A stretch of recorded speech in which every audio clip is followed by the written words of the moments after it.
Our top story of the week. Rogue elements of the WWE Universe put their hopes and dreams on one date in history, March 3rd, 2014, because on that day, WWE would return to Chicago, Illinois for the first time since CM Punk walked out on the company. They were going to stick it to WWE, show them what's what. They were going to hashtag hijack Raw, and their hero would return home.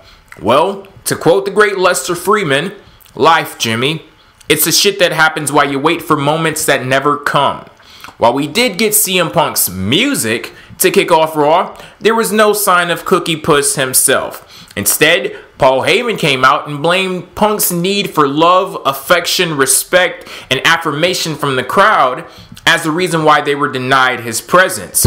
Heyman also blamed The Undertaker due to him defeating Punk at WrestleMania 29 and said he'd be looking for revenge this year with Brock Lesnar. There was a lot of uncertainty about WWE's direction and addressing the CM Punk situation heading into Chicago, so how effective was Heyman's promo in riding the ship? Heyman's promo was wildly effective, both from a storyline and WWE perspective. From the WWE perspective, you got the fans to pop, you trolled them back, and it kind of deflated them for a little bit. They really were kind of like, kind of depressed after that. So they really didn't kind of initiate the CM Punk chants as fast as maybe people thought because they were just so into that.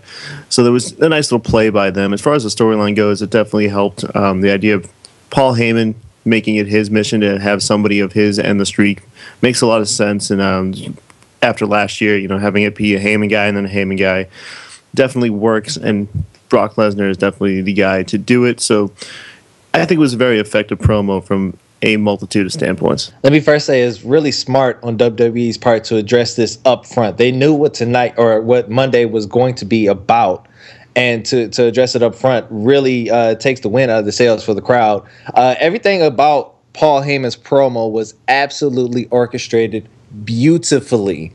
The way that he addressed CM Punk and the way that he tied it into the storyline and about having Brock go against The Undertaker, it all fit in just stupendous. It played off of the crowd's emotions, and it was just great until he handed the mic over to Brock Lesnar. Then it all went to hell. But, it was a really, really solid and effective opening to Raw.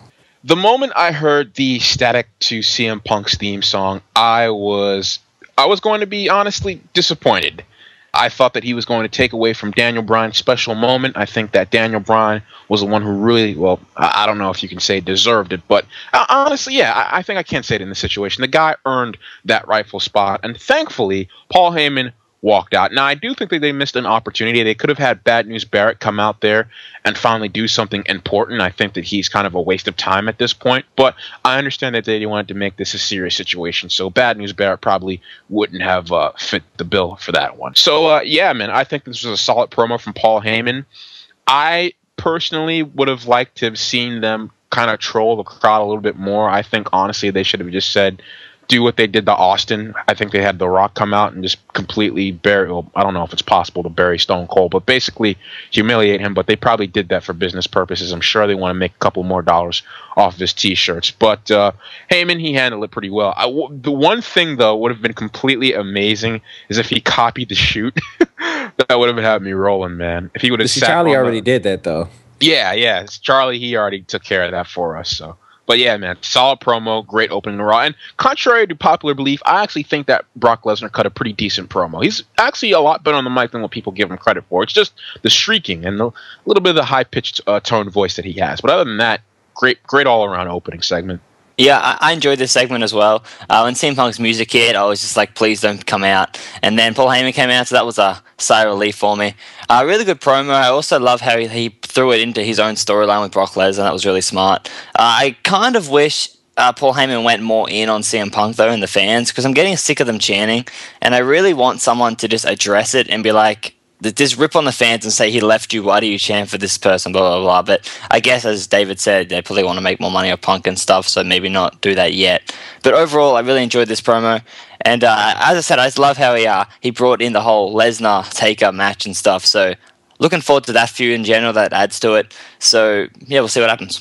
WWE was placed in an unenviable situation being in ground zero for the CM Punk support. There was absolutely no way they could ignore the situation this week, and I'm so glad they waited to address it here because it made things all the more amazing, and that could not have been possible without one man, and that one man is Paul friggin' Heyman. Out of over 6 billion people on this planet, Paul Heyman was the perfect one to place in that very moment in time. He has a long storied history with Punk that he could play off of, and no matter what has happened on screen with their feud, they are friends. So the crowd looked at Heyman like an ally, all the while he was plotting to work the entire hell out of them. And what a performance it was. The best word that I can use to describe this is masterful. I love the way he seamlessly transitioned from one point to another, where he started out embracing the CM Punk chants. He said he is the best in the world, but there were factors working against his success in WWE. And one of those factors, the crowd itself. He blamed them, then he blamed The Undertaker and said he'd get revenge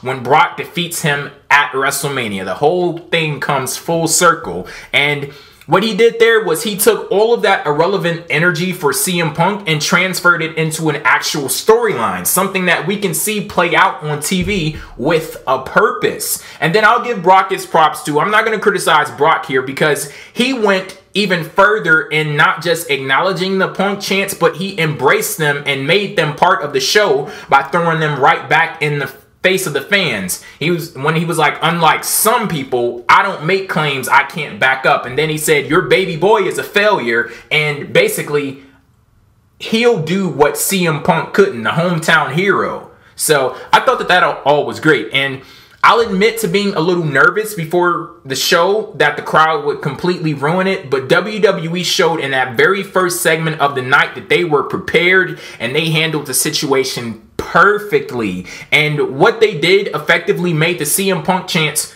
background noise for the rest of the night, because nothing in the realm of thought from the fans could possibly top what Heyman did. Basically, what I'm trying to say is that WWE punked the crowd, but not in the way that they wanted.